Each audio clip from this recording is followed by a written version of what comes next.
ಎಲ್ಲರಿಗೂ ನಮಸ್ಕಾರ. ರೇಣುಕಾ ಮನೆ ಅಡುಗೆಗೆ ಸ್ವಾಗತ. ಇವತ್ತು ನಾವು ಮೊಳಕೆ ಕಟ್ಟಿದಂತಹ ಹುರುಳಿಕಾಳು ಮತ್ತು ನುಗ್ಗೆ ಸೊಪ್ಪನ್ನು ಉಪಯೋಗಿಸಿ ರುಚಿಕರವಾದಂತಹ ಬಸ್ಸಾರು ಜೊತೆಗೆ ಕಾಳನ್ನು ಮಾಡೋದು ಹೇಗೆ ಅಂತ ನೋಡ್ಕೊಳ್ಳೋಣ. ನಾನಿಲ್ಲಿ 1/4 kg ಆಗುವಷ್ಟು ಹುರುಳಿಕಾಳನ್ನು ರಾತ್ರಿ ತೊಳೆದ್ಬಿಟ್ಟು ನೀರು ಹಾಕಿ ನೆನೆ ಇಟ್ಟಿದ್ದೀನಿ. ಮಾರನೇ ದಿನ ಬೆಳಗ್ಗೆ ಎದ್ಬಿಟ್ಟು ನೀರನ್ನು ತೆಗೆದುಬಿಟ್ಟು ಹಾಗೆ ಒಂದು ಪ್ಲೇಟ್ ಮುಚ್ಚಿ ಇಟ್ಬಿಡಿ.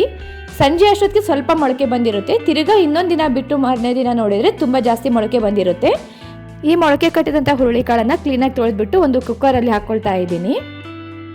ಅದ್ರ ಜೊತೆಗೆ ನಾನು ನುಗ್ಗೆ ಸೊಪ್ಪನ್ನು ಕ್ಲೀನಾಗಿ ವಾಶ್ ಮಾಡಿಬಿಟ್ಟು ಕುಕ್ಕರಲ್ಲಿ ಹಾಕ್ಕೊಳ್ತೀನಿ. ನುಗ್ಗೆ ಸೊಪ್ಪನ್ನು ಸುಲಭವಾಗಿ ಹೇಗೆ ಬಿಡಿಸ್ಕೋಬೋದು ಅನ್ನೋದನ್ನು ವಿಡಿಯೋ ಕೊನೆಯಲ್ಲಿ ಹಾಕಿರ್ತೀನಿ. ಯಾರಿಗಾದರೂ ಹೇಗೆ ಸುಲಭವಾಗಿ ಬಿಡಿಸ್ಕೋಬೋದು ಅನ್ನೋ ಟ್ರಿಕ್ ಗೊತ್ತಿಲ್ಲ ಅಂದರೆ ಪ್ಲೀಸ್ ಲಾಸ್ಟಲ್ಲಿ ನೀವು ಚೆಕ್ ಮಾಡಬಹುದು.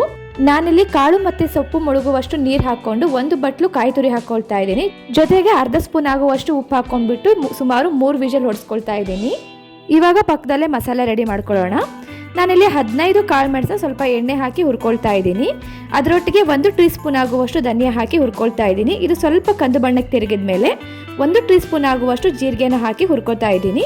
ಇದೆಲ್ಲ ಹುರಿದಾದ್ಮೇಲೆ ಒಂದು ತಟ್ಟೆಗೆ ಟ್ರಾನ್ಸ್ಫರ್ ಮಾಡ್ಕೊಂಡ್ಬಿಟ್ಟು 5 ಬ್ಯಾಡಗಿ ಮೆಣಸಿನ್ಕಾಯಿನ ಸ್ವಲ್ಪ ಎಣ್ಣೆ ಹಾಕಿ ಹುರ್ಕೊಳ್ತಾ ಇದ್ದೀನಿ. ಮೆಣಸಿನ್ಕಾಯಿ ಹುರಿದಾದ್ಮೇಲೆ ಅದನ್ನು ಕೂಡ ಒಂದು ತಟ್ಟೆಗೆ ಟ್ರಾನ್ಸ್ಫರ್ ಮಾಡ್ಕೊಳ್ತಾ ಇದ್ದೀನಿ. ಕಾದಿರುವಂತಹ ಹಂಚಿಗೆ 1 ಟೇಬಲ್ ಸ್ಪೂನ್ ಎಣ್ಣೆ ಹಾಕ್ಕೊಂಡು 5 ರಿಂದ 6 ಬೆಳ್ಳುಳ್ಳಿ ಹೆಸರು ಜೊತೆಗೆ 1 ಮೀಡಿಯಂ ಗಾತ್ರದ ನೀರುಳ್ಳಿ ಹಾಕಿ ಬಾಡಿಸ್ಕೊಳ್ತಾ ಇದ್ದೀನಿ. ಅದರೊಟ್ಟಿಗೆ ಸ್ವಲ್ಪ ಕರಿಬೇವನ್ನು ಹಾಕಿ ಇವಾಗ ಬಾಡಿಸ್ಕೊಂಡು ಕೊನೆಗೆ ನಾನು ಟೊಮೆಟೊ ಹಾಕ್ಕೊಳ್ತಾ ಇದ್ದೀನಿ. ಟೊಮೆಟೊ ಬೇಯೋಕ್ಕೆ ಕಡಿಮೆ ಟೈಮ್ ತೊಗೊಳ್ಳೋದ್ರಿಂದ ಅದನ್ನು ಲಾಸ್ಟಿಗೆ ಹಾಕ್ಕೊಳ್ಳಿ. ಹುರಿದಿಟ್ಕೊಂಡಿರುವಂತಹ ಮಸಾಲೆ ಪದಾರ್ಥಗಳು ಆರಿದ ಮೇಲೆ ಮಿಕ್ಸಿ ಜಾರಿಗೆ ಹಾಕ್ಕೊಳ್ತಾ ಇದ್ದೀನಿ. ಅದರೊಟ್ಟಿಗೆ ಅರ್ಧ ಕಾಯಿಯನ್ನು ಕಟ್ ಮಾಡಿ ಹಾಕ್ಕೊಳ್ತಾ ಇದ್ದೀನಿ. ಮೊದಲಿಗೆ ನೀರು ಹಾಕ್ಕೊಳ್ದೆ ಹಾಗೆ ಮಿಕ್ಸಿ ಮಾಡ್ಕೊಂಡಿದ್ದೀನಿ. ಇದಾದಮೇಲೆ ಹುರಿದಿಟ್ಕೊಂಡಿರುವಂತಹ ನೀರುಳ್ಳಿ ಮತ್ತು ಟೊಮೆಟೊನ ಹಾಕ್ಕೊಳ್ತಾ ಇದ್ದೀನಿ. ಜೊತೆಗೆ ಸ್ವಲ್ಪ ಕೊತ್ತಂಬರಿನ ಸೇರಿಸ್ಕೊಂಡು ಇವಾಗ ಮಿಕ್ಸಿ ಮಾಡ್ಕೊಳ್ತಾ ಇದ್ದೀನಿ. 2ನೇ ಸರಿ ನೀರು ಹಾಕ್ಕೊಂಡು ಕಂಪ್ಲೀಟ್ ಪೇಸ್ಟ್ ಆಗೋ ಥರ ಮಿಕ್ಸಿ ಮಾಡ್ಕೊಳ್ಳಿ. ನಾನಿಲ್ಲಿ 1 ನಿಂಬೆಹಣ್ಣಿನ ಗಾತ್ರದಷ್ಟು ಹುಣಸೆ ಹಣ್ಣನ್ನು ನೆನೆ ಹಾಕ್ಕೊಂಡಿದ್ದೀನಿ. ಇವಾಗ ಕುಕ್ಕರ್ ಆರಿದೆ, ಲಿಡ್ನ ಓಪನ್ ಮಾಡ್ಕೊಳ್ಳೋಣ. ನೀವಿಲ್ಲಿ ನೋಡ್ತಾ ಇರ್ಬೋದು ಒಳ್ಳೆ ಅದಕ್ಕೆ ಬೆಂದಿದೆ. ನಾನು ಈ ಕಟ್ಟನ್ನು ಉಪಯೋಗಿಸಿ ಉದುಕ ಮತ್ತು ಜೊತೆಗೆ ತಿಳಿ ಸಾಂಬಾರು ಎರಡನ್ನೂ ಕೂಡ ಮಾಡ್ಕೊಳ್ತೀನಿ. ಹಾಗಾಗ್ಬಿಟ್ಟು ನಂಗೆ ಸ್ವಲ್ಪ ಕಟ್ಟು ಜಾಸ್ತಿ ಬೇಕು ಅಂತ 1 ಕಪ್ ನೀರು ಬೆರೆಸ್ಕೊಳ್ತಾ ಇದ್ದೀನಿ. ಈ ಕಟ್ಟು ಆರೋಗ್ಯಕ್ಕೆ ತುಂಬ ಒಳ್ಳೆಯದು. ಚಿಕ್ಕ ಮಕ್ಕಳಿಗೆ ಇದನ್ನು ಹಾಗೆ ಸೂಪ್ ಥರ ಕುಡಿಯೋಕೆ ಕೊಡ್ಬೋದು. ಕಾಳಿನಿಂದ ನೀರನ್ನು ಸಂಪೂರ್ಣವಾಗಿ ಈ ರೀತಿ ಬಸ್ಕೋಬೇಕಾಗುತ್ತೆ.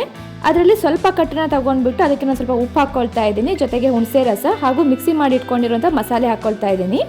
ಜೊತೆಗೆ ಬೇಯಿಸ್ಕೊಂಡಿರುವಂತಹ ಕಾಳನ್ನು 1 ಸಾಂಬಾರ್ ಸ್ಪೂನ್ ಅಷ್ಟು ಹಾಕ್ಕೊಂಡು ಮಿಕ್ಸಿ ಮಾಡ್ಕೊಳ್ತಾ ಇದ್ದೀನಿ.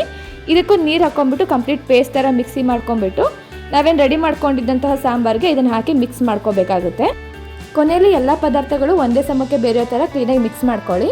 ಇವಾಗ ಒಗ್ಗರಣೆ ರೆಡಿ ಮಾಡ್ಕೊಳ್ಳೋಣ. ಒಗ್ಗರಣೆಗೆ 2 ಟೇಬಲ್ ಸ್ಪೂನ್ ಆಗುವಷ್ಟು ಎಣ್ಣೆ ಹಾಕ್ಕೊಳ್ತಾ ಇದ್ದೀನಿ. ಎಣ್ಣೆ ಕಾದಾದ್ಮೇಲೆ ಸಾಸಿವೆ ಮತ್ತು ಒಣಮೆಣಸಿನ್ಕಾಯಿನ ಹಾಕ್ಕೊಂಡ್ಬಿಟ್ಟು ಜೊತೆಗೆ ಕರಿಬೇವು ಹಾಕ್ಕೊಂಡು ಸ್ವಲ್ಪ ಬಾಡಿಸ್ಕೊಳ್ತಾ ಇದ್ದೀನಿ. ನಂತರ 2 ದೊಡ್ಡ ಗಾತ್ರದ ಈರುಳ್ಳಿನ ಚಿಕ್ಕದಾಗಿ ಕಟ್ ಮಾಡಿ ಹಾಕ್ಕೊಳ್ತಾ ಇದ್ದೀನಿ. ಜೊತೆಗೆ ಸ್ವಲ್ಪ ಉಪ್ಪು ಹಾಕ್ಕೊಂಡು ಬಾಡಿಸ್ಕೊಳ್ತಾ ಇದ್ದೀನಿ. ಇಲ್ಲಿ ನೀರುಳ್ಳಿ ತುಂಬ ಬೇಯೋದ ಅವಶ್ಯಕತೆ ಇಲ್ಲ. ಸ್ವಲ್ಪ ಬೆಂದಾದ್ಮೇಲೆ ಇದಕ್ಕೆ ಬೇಯಿಸಿಟ್ಕೊಂಡಿರೋಂಥ ಕಾಳನ್ನು ಹಾಕಿ ಮಿಕ್ಸ್ ಮಾಡ್ಕೊಳ್ತಾ ಇದ್ದೀನಿ. ಹುರುಳಿಕಾಳು ಆಲ್ರೆಡಿ ಬೆಂದಿರೋದ್ರಿಂದ ಇವಾಗ ತುಂಬ ಹೊತ್ತು ಬೇಯಿಸ್ಕೊಳ್ಳೋದು ಬೇಕಾಗಲ್ಲ.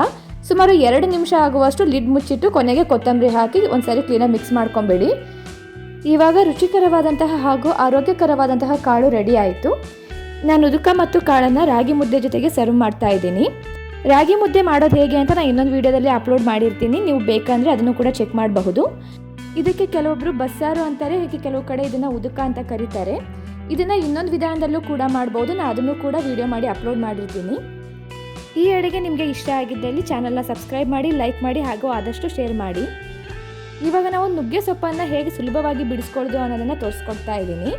ನಾನಿಲ್ಲಿ ಮೊದಲಿಗೆ ನುಗ್ಗೆ ಸೊಪ್ಪಿನ ಎಲ್ಲ ಕಂಟಿಗಳನ್ನು ಮುರಿದ್ಬಿಟ್ಟು ಈ ರೀತಿ ಸೈಡಿಗೆ ಇಟ್ಕೊಳ್ತಾ ಇದ್ದೀನಿ. ಇದನ್ನು ನಾವು ಒಂದು ಕವರ್ಗೆ ಹಾಕ್ಬಿಟ್ಟು ಅಥವಾ ಒಂದು ಬ್ಯಾಗಲ್ಲಿ ಹಾಕ್ಬಿಟ್ಟು ಟೈಟಾಗಿ ಗಂಟು ಕಟ್ಬಿಟ್ಟು 1 ರಾತ್ರಿ ಹಾಗೆ ಬಿಡಬೇಕಾಗುತ್ತೆ.